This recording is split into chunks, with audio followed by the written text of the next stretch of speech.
The 2016-17 season for the Memphis Grizzlies is right around the corner. Opening night is scheduled for October 26 at home versus the Minnesota Timberwolves. It's safe to say the offseason for the Grizzlies has been a very interesting one.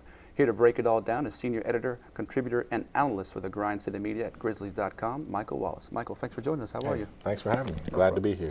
Chandler Parsons, that's obviously Yes. the big acquisition of the summer, arguably the biggest acquisition in Memphis history, all the way back from Tony Allen and, of course, Vince Carter a couple of years back.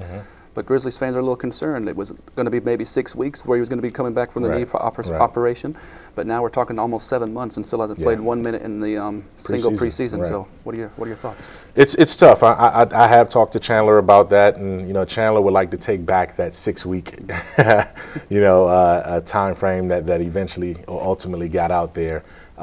Knees are tricky. Knees are tricky, especially for a guy who hadn't gone through some of the knee issues that other guys have gone through in the past.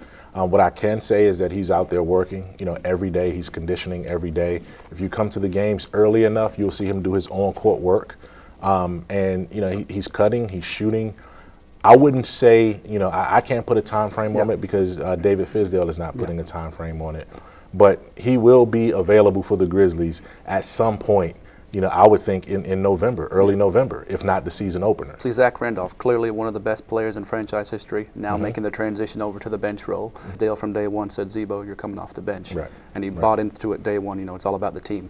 So we're going to see the big guys shooting a little bit more outside shots with Marc Gasol and Zebo. So how do you think Zebo and Marc are going to adapt to maybe not playing all the time together? Well, they are going to get some minutes together, but David Fizdale came right in and he was honest and upfront. He was transparent. He was direct. And he dealt with those guys man to man. And you have to respect that as a player. One of the things that David Fizdale came into Memphis with was a reputation for being an excellent communicator. Whether it was with superstars like LeBron James and Chris Bosh and Dwayne Wade he had in Miami, or maybe some role players along the way, like a Kirk Heinrich or some of the guys he had in Atlanta.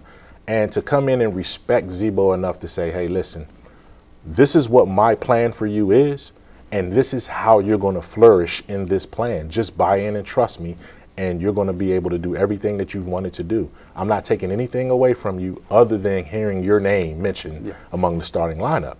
Well, for Tiger News, that's Michael Wallace. I'm Ryan Glover. Thank you.